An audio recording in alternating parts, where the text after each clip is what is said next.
पिछले क्लास में mole fraction के बारे में बताया। कंसंट्रेशन ऑफ सॉल्यूशन का 3 सबसे इम्पोर्टेंट टॉपिक है जहां से न्यूमेरिकल का फॉर्मेशन सबसे अधिक होता है। एक मोल फ्रैक्शन हो गया, दूसरा मोलालिटी हो गया और तीसरा मोलारिटी। कल मोल फ्रैक्शन के बारे में जाने हम, फॉर्मूला का डेरिवेशन किए, फिर मोल फ्रैक्शन का कुछ प्रॉपर्टी बताया, जैसे यूनिट के बारे में बताया कि मोल फ्रैक्शन का कोई भी यूनिट और डायमेंशन नहीं होता है। फिर साथ में ये भी जाने कि मोल फ्रैक्शन टेम्परेचर पे डिपेंड नहीं करता। अब next chemical unit of concentration का सेकेंड इंपोर्टेंट टॉपिक मोलालिटी है। और मोल फ्रैक्शन मोलालिटी का यूज जो है आगे वाला जो टॉपिक है जैसे कोलिगेटिव प्रॉपर्टी, उसमें भी बहुत यूज होगा। और यहाँ पे भी न्यूमेरिकल बहुत सारा बनेगा कंसंट्रेशन टर्म में भी। तो अब मोल फ्रैक्शन के बाद हम मोलालिटी के बारे में जानेंगे।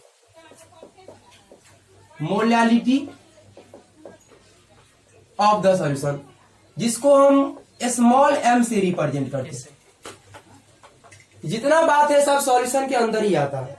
और हम जानते हैं कि सॉल्यूशन जो पढ़ेंगे वो पूरे चैप्टर के अंदर सिर्फ बाइनरी सॉल्यूशन पढ़ना। कौन सॉल्यूशन पढ़ना? Binary solution. Binary solution, binary solution में कितना कंपोनेंट? दो कंपोनेंट रहता है। एक को क्या बोलते हैं? एक को सॉल्वेंट और दूसरा को हम लोग क्या बोलते हैं? सॉल्यूट। एक सॉल्वेंट और दूसरा क्या रहता है? सॉल्यूट। इस मोलालिटी को जो डिफाइन करेंगे सॉल्वेंट सॉल्यूट से ही करें। हम जितना भी बात करेंगे पूरे चैप्टर के अंदर सारे बातों में ये सॉल्ट और सॉल्वेंट आएगा ही। चाहे मोलालिटी को डिफाइन करना हो या फिर कोई भी कंसंट्रेशन टर्म को डिफाइन करना हो तो ये दो चीज आएगा, सॉल्वेंट और सॉल्यूट। ये मोलालिटी है क्या? अगर सॉल्यूशन है तो सॉल्यूशन में सॉल्यूट भी रहेगा और सॉल्वेंट भी रहेगा। और आपको पता है कि सॉल्यूशन में सॉल्यूट और सॉल्वेंट का अमाउंट फिक्स रहेगा, निश्चित रहेगा। अगर जब तक सॉल्यूट और सॉल्वेंट का अमाउंट निश्चित नहीं रहेगा, क्या उसका आप मोल कैलकुलेट कर सकते हैं? क्या मोल कैलकुलेट करने के लिए अमाउंट निश्चित रहना चाहिए, सॉल्ट सॉल्वेंट दोनों का। अगर हम सॉल्ट का निकाल रहे हैं तो सॉल्यूट का अमाउंट चाहिए, सॉल्वेंट का मोल निकाल रहे हैं तो सॉल्वेंट का अमाउंट चाहिए। तो मोलालिटी को डिफाइन करते हैं हम प्रत्येक किलोग्राम सॉल्वेंट में। सॉल्यूशन में क्या सब है? सॉल्ट और सॉल्वेंट। प्रत्येक किलोग्राम, प्रत्येक वर्ड किसके लिए यूज करते हैं हम? एक के लिए। प्रत्येक किलोग्राम सॉल्वेंट में जितना मोल सॉल्यूट मिला रहेगा या प्रेजेंट रहेगा, फिर से एक बार सुनिएगा, प्रत्येक किलोग्राम सॉल्वेंट में जितना मोल सॉल्यूट प्रेजेंट रहेगा, मिला रहेगा, हम उसे उसका मोलालिटी बोलेंगे। क्या बोलेंगे उसका? मोलालिटी। जैसे 1 किलोग्राम सॉल्वेंट में, 1 किलोग्राम सॉल्वेंट में यदि 1 मोल सॉल्यूट है, कितना मोल सॉल्यूट है? 1 मोल सॉल्यूट, तो उसका मोलालिटी 1 हो जाएगा। प्रत्येक किलोग्राम सॉल्वेंट में जितना मोल सॉल्यूट वही उसका मोलालिटी हो जाएगा। अगर 1 किलोग्राम सॉल्वेंट में 5 मोल सॉल्यूट है तो मोलालिटी कितना हो जाएगा? 5 हो जाएगा। तो ये हो गया मोलालिटी को डिफाइन किए। इसको इस तरह से लिखेंगे हम, number of moles of solute present in per kilogram of the solvent is known as molality. प्रत्येक किलोग्राम सॉल्वेंट में जितना मोल सॉल्यूट मिला रहेगा हम उससे क्या बोलेंगे? मोलालिटी बोलेंगे। मोलालिटी को स्मॉल m से रिप्रेजेंट करते हैं। किससे रिप्रेजेंट करते हैं? स्मॉल m से। और न्यूमेरिकल के लिए हम क्या फॉर्मूला यूज करेंगे? सबका डेरिवेशन करेंगे यहाँ पे। तो लिखिए आप लोग,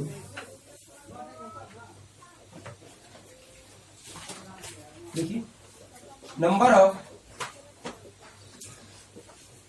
moles of solute present in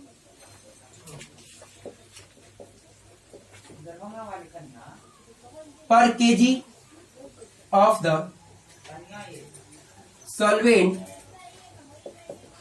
is known as molality of the solution. Molality को हम किससे रिप्रेजेंट करते हैं? स्मॉल m से।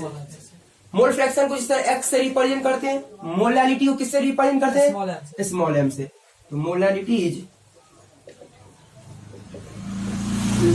represented by रिप्रेजेंटेड बाय क्या, small L.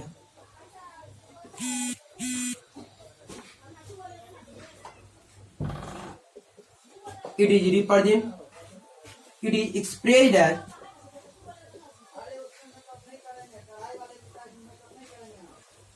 molality equal to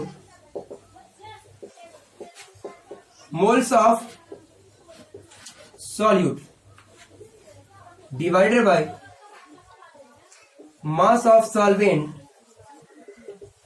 in kg. Molality equal to moles of solute divided by mass of solvent in kilogram.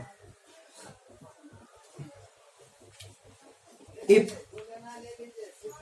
mass of solvent given in gram,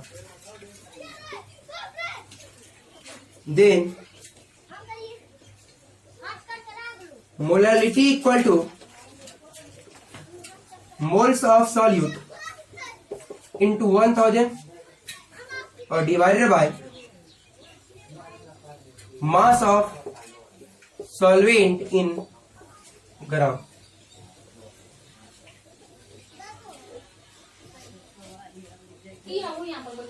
एक minute रुक जाइएगा, फिर समझ बताइए। यहाँ तक तो आप लोग जान लीजिए कि मोलालिटी को हम किससे रिप्रेजेंट करते हैं, तो जहां भी स्मॉल एम लिखा है तो क्या समझना है, वो मोलालिटी है। हम इसको फॉर्मूला के टर्म में जो एक्सप्रेस करेंगे, मतलब अगर न्यूमेरिकल बनाना है, आपको पता है कि हम इसको जो डिफाइन किए मोलालिटी को, तो बताया कि प्रत्येक किलोग्राम सॉल्वेंट में जितना मोल सॉल्यूट मिला रहेगा वही उसका मोलालिटी हो जाएगा। तो अगर आपको कैलकुलेशन करना है मोलालिटी का, तो आप मोलालिटी के लिए इसको मोलालिटी कैलकुलेट करने के लिए फॉर्मूला के टर्म में मोलालिटी को इस तरह से एक्सप्रेस करेंगे। मोलालिटी इक्वल टू हो जाएगा मोल्स ऑफ सॉल्यूट।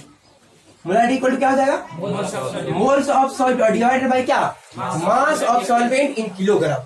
जैसे अभी आपको बताए थे कि 1 किलोग्राम सॉल्वेंट में, मतलब सॉल्वेंट कितना किलोग्राम हो गया, अगर इसमें 1 मोल सॉल्यूट है, कितना मोल सॉल्यूट, तो मोलालिटी कितना हो जाएगा, 1 हो जाएगा, 1। अब इसका यूनिट जानते हैं अभी हम।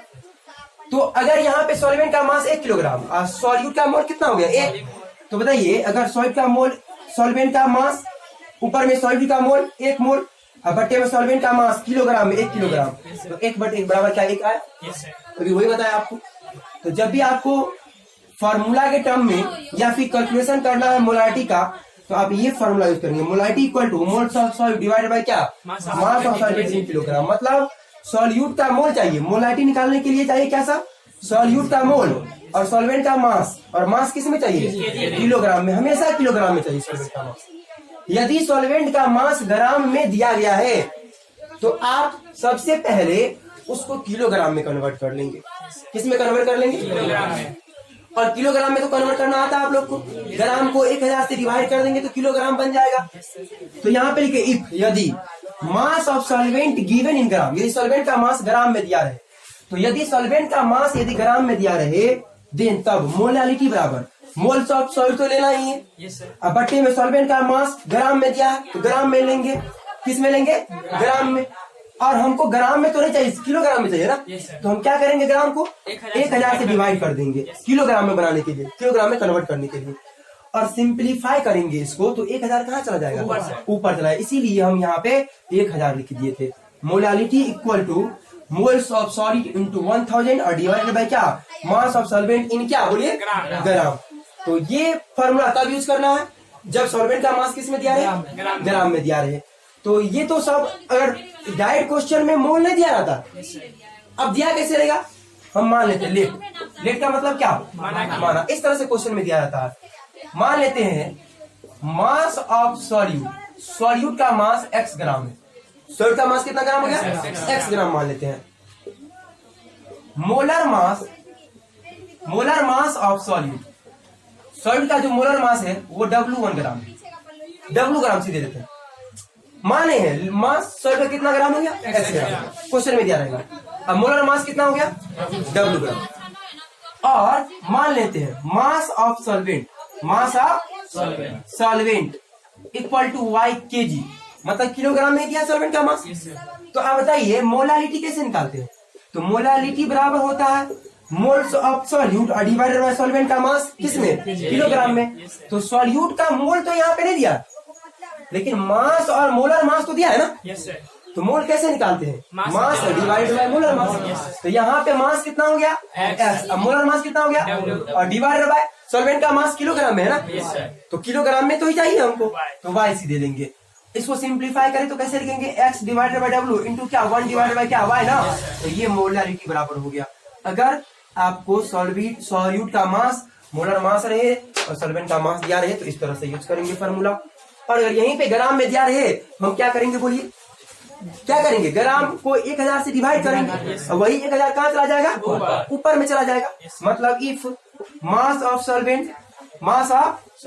Solvent equal to y gram, कितना ग्राम, y ग्राम, तो बोलिए मोलारिटी बराबर क्या लिख लेंगे हम, मोलारिटी बराबर क्या x बटे w इंटू क्या 1000 बटे y लिख दे, कोई प्रॉब्लम है क्या, इसी को डिवाइड कर 1000 से तो 1000 ऊपर चला गया। तो ये हो गया सिंपलेस्ट फॉर्म। जब सॉल्यूट का मास ग्राम में दिया रहे और उसका मोलर मास और मोल निकाल के हम फार्मूला यूज करेंगे इस तरह से। अभी कुछ और दो बात जान लेते हैं यहाँ से, दोनों इंपोर्टेंट है ऑब्जेक्टिव के लिए।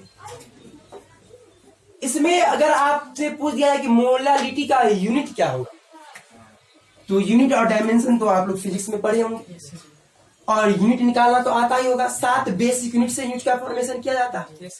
तो यहाँ पे 7 बेसिक यूनिट में मोल एक बेसिक यूनिट ऊपर में गया और नीचे वाला बेसिक यूनिट क्या हो गया, किलोग्राम। किलोग्राम मास का यूनिट है ना, तो ऊपर मोल और नीचे में केजी। तो अगर बात करें unit of molarity, unit of तो मोलारिटी का यूनिट क्या हो गया, मोल बटे केजी ना। मोल ये ऊपर में मोल यूनिट हो गया और नीचे में क्या हो केजी। तो यहाँ पे इसका यूनिट हो जाएगा, यूनिट ऑफ मोलारिटी इज क्या, बोलिए मोल पर केजी। मोल पर केजी, मोल केजी इनवर्स को क्या पढ़ेंगे आप, मोल पर केजी। ये हो गया ऑब्जेक्टिव पॉइंट एक। दूसरा पॉइंट हमें ये जानना है कि मोलारिटी, इस तरह से मोल फ्रैक्शन, क्या मोल फ्रैक्शन टेम्परेचर पे डिपेंड करता है, मोल फ्रैक्शन टेम्परेचर पे डिपेंड नहीं करता। इसका मतलब क्या कि टेम्परेचर को बढ़ा दे या घटा दे, मोल फ्रैक्शन पे कोई फर्क पड़ने वाला नहीं है। पूरा एक्सप्लेन करके बताइए। उसी तरह से हम आपको यहाँ पे बता रहे हैं कि मोलारिटी टेम्परेचर पर डिपेंड करेगा कि नहीं करेगा। तो बताइए ऊपर में क्या है, मोलारिटी बराबर मोल्स ऑफ सॉल्वेंट में सॉल्वेंट का मास, ऊपर में मोल। मोल कैसे निकालते हैं, मास बटे मोलर मास, मास बटे क्या मोलर मास। कोई भी मास है, मोलर मास रहे, मॉलिक्यूलर मास रहे, कोई भी मास टेम्परेचर पे डिपेंड नहीं करेगा। तो मास टेम्परेचर पे डिपेंड नहीं करेगा तो क्या मोल टेम्परेचर पे डिपेंड करेगा, मोल टेम्परेचर पे डिपेंड नहीं करेगा। और जब मोल टेम्परेचर पे डिपेंड नहीं करेगा तो ये तो सॉल्वेंट का मास किलोग्राम में, ये भी टेम्परेचर पे डिपेंड नहीं करेगा ना, करेगा क्या, ये तो सॉल्यूट का मोल, किसी का भी मोल टेम्परेचर पे डिपेंड नहीं करेगा। नीचे वाला मास भी टेम्परेचर पे डिपेंड नहीं करेगा। मतलब ये पूरा का पूरा टर्म जो है वो टेम्परेचर पे डिपेंड नहीं करता है। और ये मोल बटे मास क्या है, मोलारिटी है ना। तो क्या मोलारिटी टेम्परेचर पे डिपेंड करेगा, नहीं करेगा। मतलब जिस तरह से मोल फ्रैक्शन टेम्परेचर पे डिपेंड नहीं कर रहा था, उसी तरह से मोलारिटी भी टेम्परेचर पे डिपेंड नहीं करेगा। इसका मतलब क्या कि टेम्परेचर बढ़ा दे या घटा दे, मोलारिटी पे कोई फर्क पड़ने वाला नहीं है। क्या आप लोग को समझ में आ गया? तो इस बात को भी नोट कर लीजिए, उतारिए आप लोग। नहीं आ रहा है सर, नहीं आ रहा है क्या? नहीं सर। क्या हो गया, स्टॉप हो गया, वो नहीं आ रहा है। वीडियो स्टॉप कर दो।